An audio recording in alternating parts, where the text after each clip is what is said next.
ahora con mis compañeros Alex y José. ¿Qué tal, chicos? ¿Cómo estáis?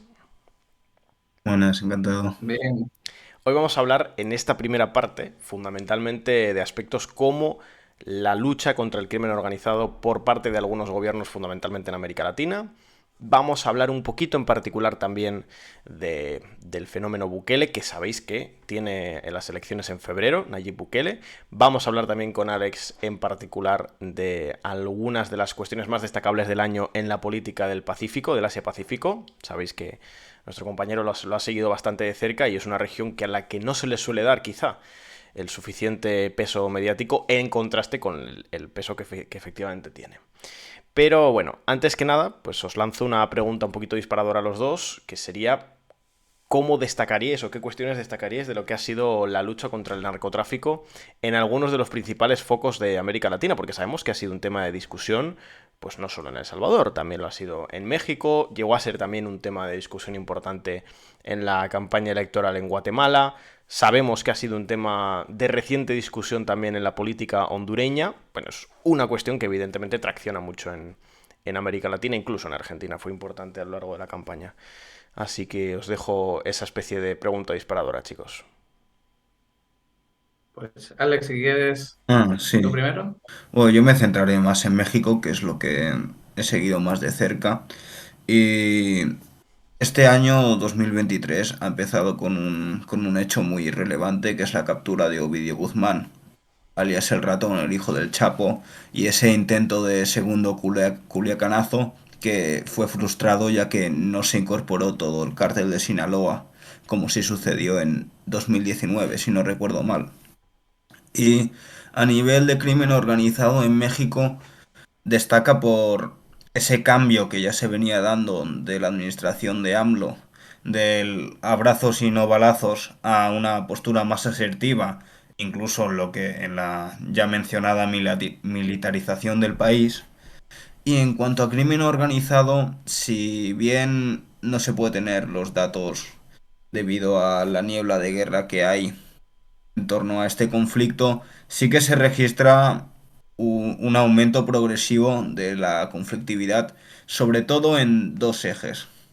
El primero es la confrontación entre el cártel Jalisco Nueva Generación y el cártel de Sinaloa, en sitios muy concretos como por ejemplo Zacatecas o Chiapas, que era un estado que se había mantenido relativamente alejado de estas dinámicas, y en otros estados en los que si se podría hablar de cárteles proxy, como son los cárteles de Santa Rosa de Lima en Guanajuato o cárteles unidos en Michoacán, que favorecen los intereses de Sinaloa. Y otro de los frentes relevantes que hay que tener en cuenta es el inicio de la ruptura, tanto generacional como entre facciones dentro del cártel de Sinaloa, entre una facción mucho más de la vieja guardia, que está liderada por el Mayo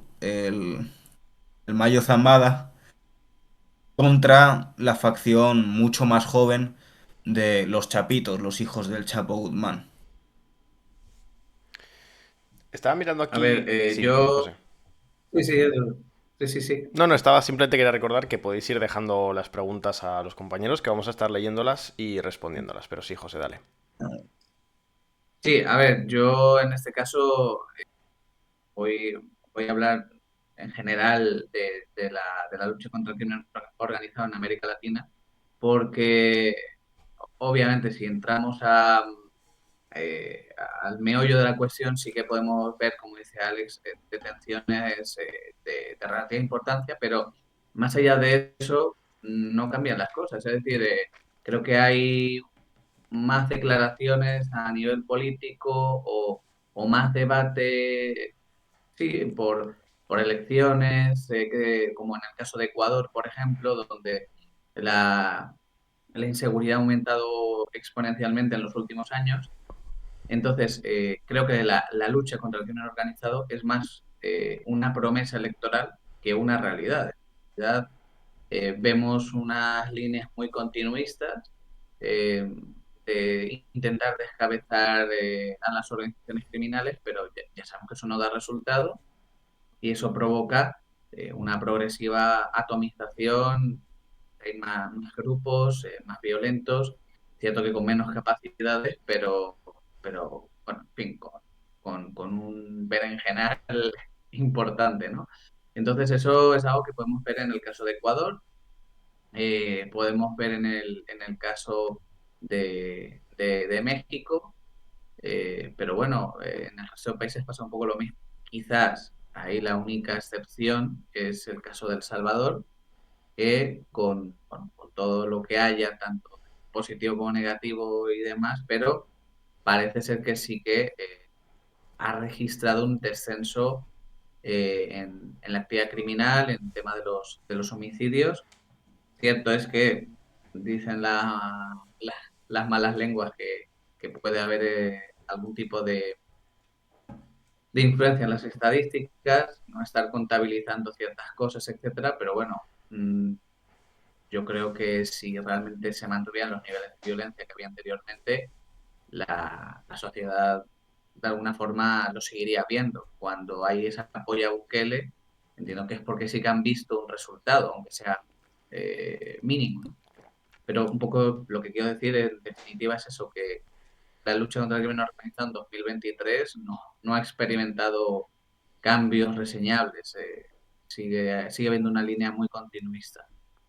Bueno, yo creo que lo que nos deja en claro el año 2023, y nos lo venía ya avisando años anteriores, es independientemente de las valoraciones o la interpretación de los datos que se dé de la lucha contra el crimen organizado en algunos puntos en específico, creo que queda claro que este debate, el debate de la seguridad y el debate de la gestión estatal de la lucha contra el crimen organizado, es uno de los principales aspectos políticos en la región. Porque el caso de Bukele es el caso paradigmático. El resultado que vayamos a tener en febrero, sea un 75, un 80 o un 90, va a ser en cualquier caso un resultado apabullante en favor de Bukele. Pero es que ese debate ha sido crucial en unas elecciones que hemos seguido hace muy poquito en el canal, que fueron las de Ecuador. No sé si se puede explicar la victoria de Daniel Noboa si no se explica el contexto de violencia que estaba azuzando al país en los últimos años. Con respecto a esa crisis, chicos, la de Ecuador, no sé si tenéis algo que comentar, porque yo creo que ha sido uno de los casos que más hemos seguido por la plasmación política que ha tenido, pero que además vamos a ver también cómo pesa en la campaña electoral mexicana a lo largo de esta primera mitad del año 2024 la cuestión de la seguridad. Está siendo importante en todas las campañas políticas en América Latina, está siendo un tema top 3 en todas ellas. Eh, sí, yo ahí me adelanto, solamente que quería matizar una cosa y ahora dejo paso a Alex. Creo que está siendo un tema muy, muy importante en las campañas electorales, pero porque mi sensación, y hablo de sensación, no hablo de datos ni nada, es que la seguridad pública se está deteriorando en líneas generales en América Latina. Chile, que es un país de los más estables, ya lleva sufriendo cada vez más la actuación del crimen organizado. Argentina también relativamente la va sufriendo, digamos, ascendentemente. Y ya si vamos a los grandes, México, Brasil, Ecuador, que tiene una situación bastante tranquila hace unos años, Honduras, Guatemala, que siguen un poco ahí en su línea de siempre. Bueno, vemos que en líneas generales se deteriora la situación y al deteriorarse afecta pues a que una persona pueda ganarse la vida, pueda emprender, te extorsionan, etcétera. Entonces la gente empieza a darle importancia y obviamente el político, que no es tonto, pues, también lo comenta, ¿no? En su campaña electoral y dice que va a luchar y demás. Pero simplemente era por hacer el apunte de que yo creo que se debe a eso, básicamente. Y yo quiero decir que evidentemente todo este fenómeno de la criminalidad en América Latina lo que hace es apuntalar las dinámicas que se vienen dando por las propias desigualdades sociales que hay dentro de las naciones de esta área y fomenta la polarización, lo cual, a mi parecer, yo creo que es un elemento fundamental para entender, por ejemplo, la llegada al poder de Bolsonaro en Brasil en su día, Sí. las elevadas tasas de violencia que hay. Y quería agregar que no es solo relevante en el plano nacional, ya que aumenta la polarización, sino en el plano internacional, porque hay que entender la coyuntura en la que está actualmente América Latina. Es decir, América Latina viene de estar bajo la órbita estadounidense durante todo el siglo XX y ahora, sobre todo en Sudamérica, se está dando el pro- la inclusión de China, sobre todo económicamente, y el desplazamiento de Estados Unidos. Y esto es relevante ya que Estados Unidos está tratando de relocalizar sus industrias que en su día había colocado en Asia Pacífico hacia terrenos que controle, por así decirlo. Y tienes que toda esta criminalidad, al menos a mi parecer, es un factor que juega en contra de todos estos planes, ya que para realizar esta operación se necesita básicamente estabilidad y todo este crimen organizado puede llegar a ser un escollo en este plan estratégico. Eh, Sí, a ver, en el sí. caso de Ecuador, por responder a la pregunta, eh, a ver, tienen una situación bastante mala, pero vamos, como decía antes, se ha multiplicado la inseguridad en los últimos años de una forma alarmante y yo creo que el ecuatoriano eh, quiero pensar que no está todavía tan anestesiado como puede estar el mexicano. El mexicano ya, no digo que le dé igual, pero ya ha comido y ya ha cenado muchas veces con noticias de masacres. En cambio, en Ecuador, por una cuestión de tiempo, quiero pensar que no, que todavía no se resignan bueno, a vivir en esta situación de inseguridad. Entonces, eh, ante un ante una candidata del correísmo que probablemente podía recordar a ciertas prácticas que en su momento, bueno, no prácticas, sino ciertas medidas que se llevaron a cabo en su momento, como la legalización de las pandillas, etcétera, que se puede, eh, digamos, presuponer que ha podido formar parte de entre muchos otros factores ese aumento de la criminalidad, pues ante volver un poco más a lo mismo, yo creo que la gente ha decidido votar bueno, por la alternativa, por el nuevo, ¿no? Lo que pasa que habrá que ver si el nuevo, o sea, si Novoa, tiene algún plan de verdad Y teniendo además solo un o año y es... medio. También hay que tener Claro, a en ver, cuenta. lo que yo señalaba antes de las elecciones es que hay que ver este año y medio qué va a hacer Novoa, porque puede existir la intención de que sea una campaña electoral larga, de yo no me voy a mojar mucho porque no me quiero quemar de cara a las siguientes elecciones. Si estamos hablando de que estos problemas en 4 años, en 6 años, no se resuelven, imagínate en un año y medio. Entonces, Novoa quizá va a apostar o por un perfil muy discreto donde intente tener más o menos contenida la situación y que no vaya peor y que pueda tener opciones para las siguientes elecciones, o, que no lo creo, que haga un poco mi ley en Argentina, que ha sido entrar y tirar la puerta, básicamente. Un poco, o tipo Bukele, ¿no? De venga, pues cárcel, ejército, policía, todo, ¿no? Pero por lo que llevamos, no es mucho, pero porque llevamos el gobierno de Novoa, yo creería que a lo mejor vamos a estar más por lo primero. Hay que ver, porque ya digo, por la duración de este mandato pueden dar las tentaciones de, bueno, pues de convertir en una campaña electoral. Nos respondo una pregunta muy rápidamente y ahora un comentario con respecto a Bukele, creo que es pertinente. Nos preguntan sobre las primeras medidas de Milei, nos pregunta Laureano.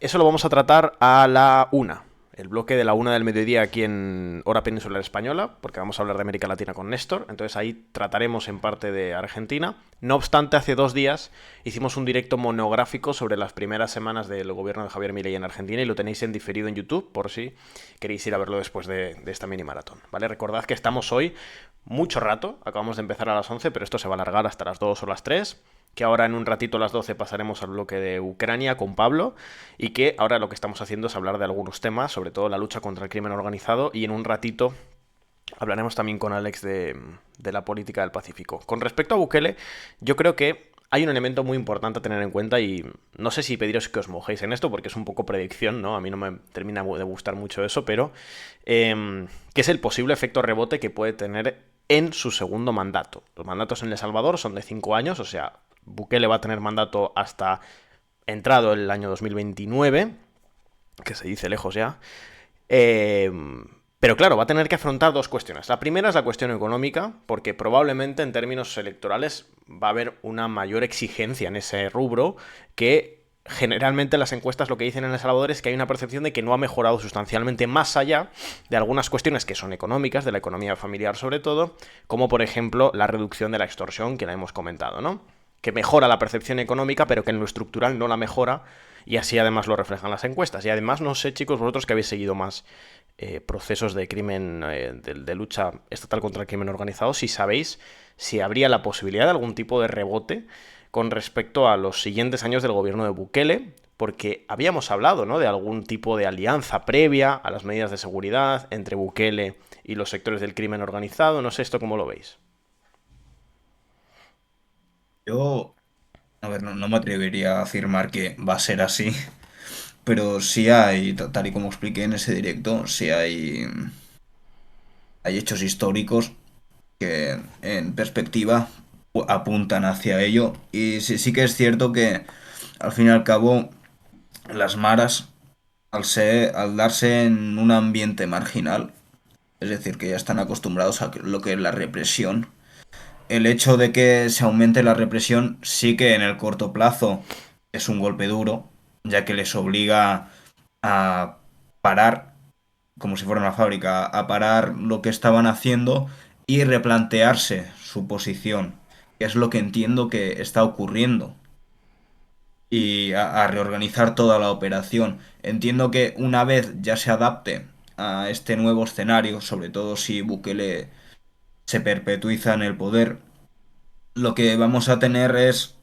las mismas maras, pero en un modelo diferente. Hasta ahí yo creo que es lo que podríamos saber de momento. A ver, yo creo que, yo creo que la cuestión económica para mí va a depender, o sea, va a ser crucial en este segundo mandato, porque ganar lo va a ganar, eso no hay que hacer ninguna predicción, ya lo sabemos. Creo que va a ser crucial, pero más que nada porque va a llegar un momento donde el tema de la seguridad, si todo va tan bien, pues va a dejar de ser una novedad. Habrá que venderle algo más al electorado, por muy fiel que sea. Em, Creo que, aunque las cifras fueran la mitad de buenas que lo que se vende, pues ya significaría un avance. Y quizás ese avance puede, la reducción de la extorsión, ya lo digo, creo que es de los delitos más minusvalorados que hay, pero más lesivos que pueden existir, porque al final eso sí que media directamente a la economía. Pero bueno, por seguir, creo que que haya un menor índice de violencia puede contribuir al aumento de las inversiones y ahí nos vamos a dar cuenta en el momento en el que Bukele empieza a hacer campaña de marketing sobre alguna reunión con alguna empresa, con algún... sí ha habido hace no sé si unas semanas, unos meses, ya no me acuerdo, una reunión, bueno, una visita oficial de un jeque del Golfo Pérsico, no me preguntes el país, no sé si era Qatar, Dubái o algo de esto, que fue y bueno, como que de ahí se sacó algún tipo de acuerdo para inversiones en el país, etcétera. Entonces, si Bukele logra vender esos resultados más allá del país a nivel internacional y logra atraer empresas, pues tiene un mandato, yo creo que hasta 2021 súper tranquilo. A día de hoy, según de hecho publicaba el periódico del Economista de aquí de España, una de las cosas que parece que ha logrado en temas económicos es que el déficit público ha bajado de un 10% del PIB a un 2% y se está intentando también atraer pues, más turismo, inversión extranjera, etcétera, para apuntalar un poco ese crecimiento. A ver cómo va en el segundo mandato y sobre todo también yo creo que va a depender bueno, vamos a decirlo así, de la tesitura internacional que haya, porque al final El Salvador pues es un país pequeñito y que puede estar un poco en una situación más vulnerable de cara a cambios externos, ¿no? Pero en principio la cosa ahí va, hay que ver en el segundo mandato qué buque le vemos. Bueno, recordad, vamos a estar ahora hasta -5, vamos a hablar con Alex y con José, después a las 12 del mediodía, ahora en 20 minutitos, entrará Pablo con nosotros que va a hablar de Ucrania, luego vamos a seguir en esta mini maratón. Ahora le quiero preguntar a Alex, para que no se nos quede en el tintero, que nos vayamos un poco a la región del Pacífico, porque hemos seguido muy de cerca todo lo que tiene que ver con la política de Asia-Pacífico, de arriba abajo, de norte a sur. Hemos seguido las tensiones intercoreanas, los cambios en la política militar de Japón, hemos seguido también el conflicto en Myanmar, hemos seguido muchos aspectos de la región del este, pero con Alex en concreto hemos seguido de cerca todo lo que tiene que ver con la política del Pacífico en concreto. No sé, Alex, ¿qué nos puedes contar? ¿Cuáles habrían sido las cuestiones más destacadas de este 2023? Bueno, la cuestión destacada este 2023 por antonomasia es una ofensiva diplomática de Canberra y de Washington sobre las naciones del Pacífico, entiéndase Oceanía. Y la verdad que han conseguido bastantes éxitos, acuerdos de seguridad con Tuvalu, Palaos, Papua Nueva Guinea, e incluso han conseguido que un peso pesado en la política local, como es Frank Bainimarama, que era el presidente de Fiji y que fue el principal impulsor en su día del acercamiento a China, em, se ha, se ha depuesto por Sitiveni Rabuka, que es todo lo contrario, que ha pegado un giro de 180 grados a la política local. Y en términos generales, sí que se puede afirmar que la esfera anglosajona ha aumentado muchísimo la influencia en esta zona, la bueno, la ha mejorado, pero hay un problema de fondo, que es que muchas de estas naciones, por una parte, siguen sufriendo los estragos de la colonización, ya que se independizaron entre los años 70 y los 80 y son países muy, muy jóvenes. Y segundo, no tienen un Estado consolidado. Buena parte de su política interna es una disputa entre caudillos locales, y cuando digo locales digo de pueblos de 20.000 habitantes, lo cual hace que tenga una política exterior extremadamente cambiante, lo cual puede a la larga perjudicar a Canberra y a Washington. Y esto se debe encuadrar en una ofensiva mayor diplomática que se está dando en toda Asia Pacífico. Y es que este año, por ejemplo, Japón, ya que lo mencionabais, ha roto su pacifismo y está inmerso en una ofensiva diplomática con países como Filipinas, Malasia, Bangladesh, incluso en África, Djibouti o en Oceanía, Fiji, en el cual está ofreciendo asistencia militar a las marinas de todos estos países. Y más allá de eso y más grave es el aproximamiento entre Filipinas y Estados Unidos, que con Rodrigo Duterte, bueno, con Ferdinand Marcos Jr., en colusión con la hija de Duterte, que es la vicepresidenta, ha, ha dado también un giro de 180 grados del el alineamiento con China a un alineamiento muy marcado con Estados Unidos. Y eso se ha notado mucho en los choques en el mar meridional de la China de estos últimos meses y en el anuncio de la construcción de bases militares estadounidenses en el norte de la isla de Luzón, que estratégicamente están muy bien situadas para apoyar a Taiwán en caso de invasión. ¿Y qué ha estado haciendo China?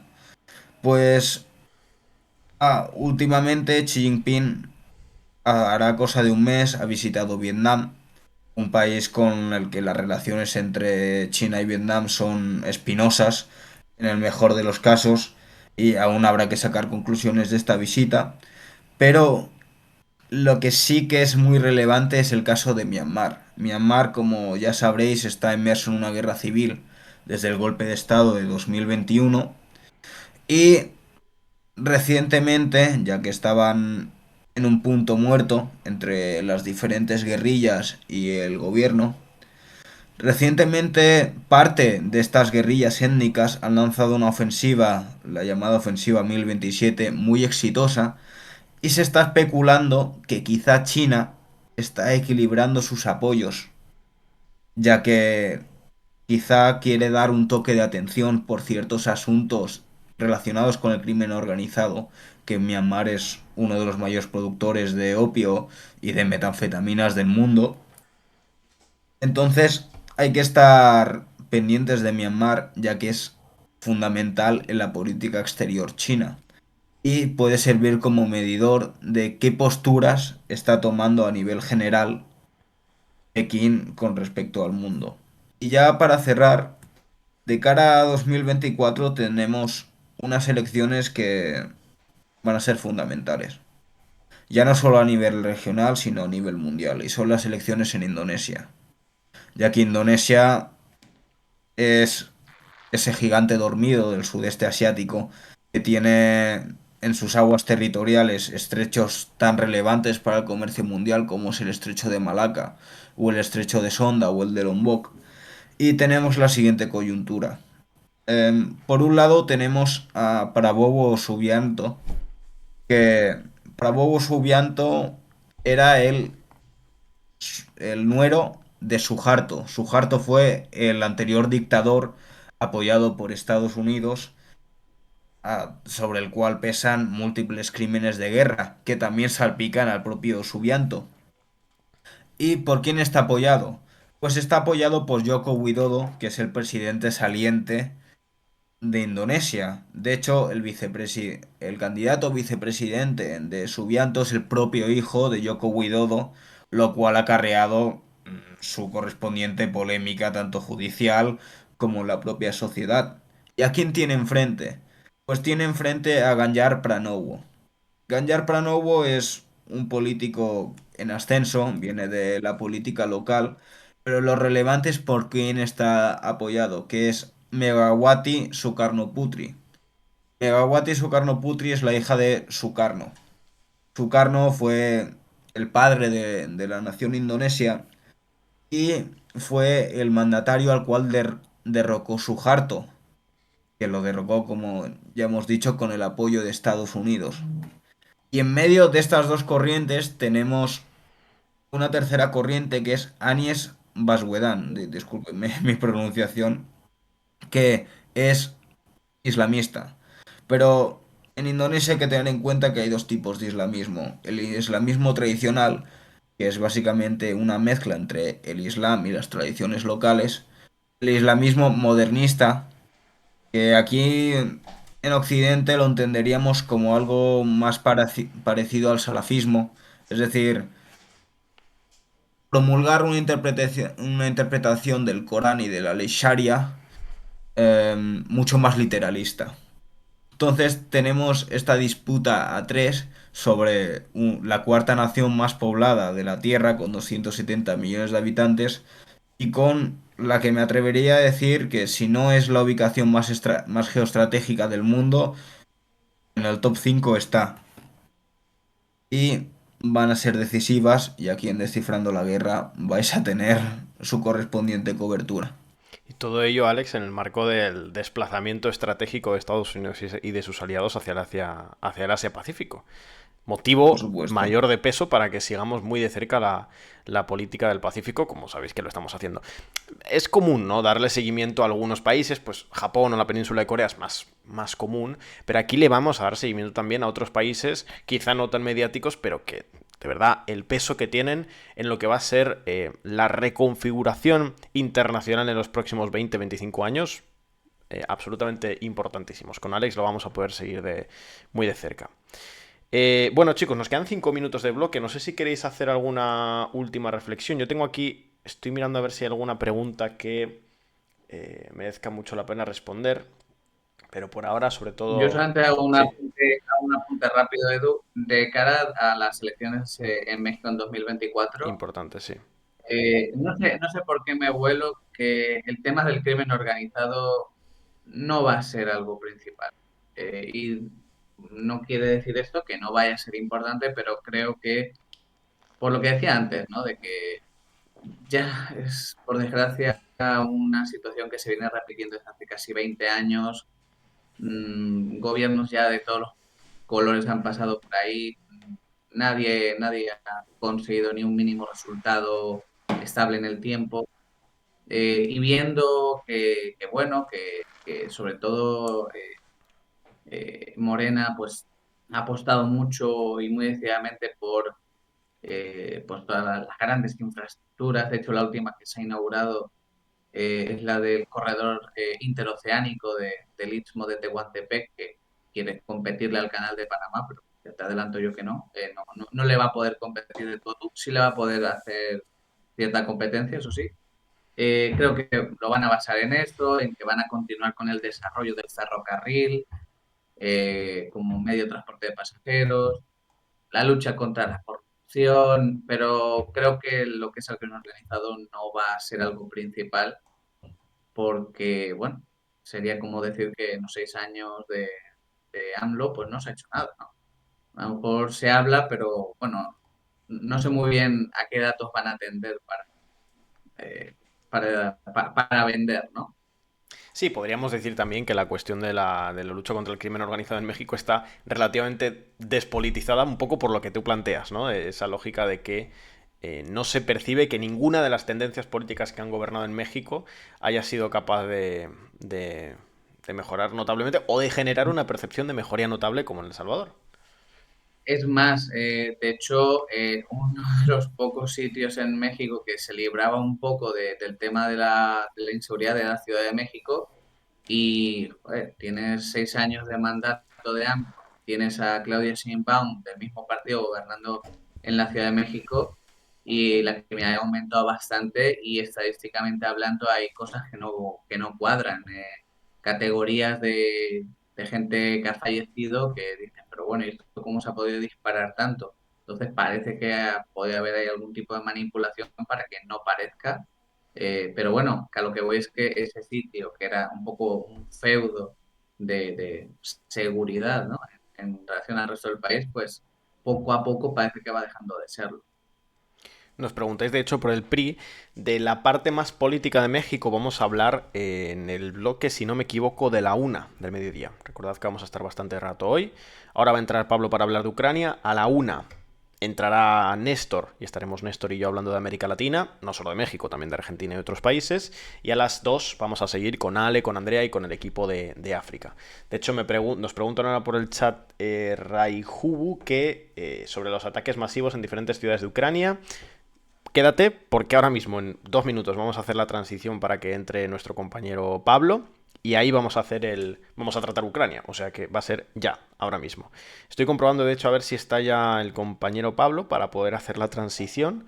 Si no, nos quedamos un par de minutitos más. Todavía no está, así que no sé, chicos, si queréis hacer algún tipo de cierre. No sé, Alex, si tienes que irte ya, porque si necesitas puedo hacer Sí, algún debería irme ya. movimiento.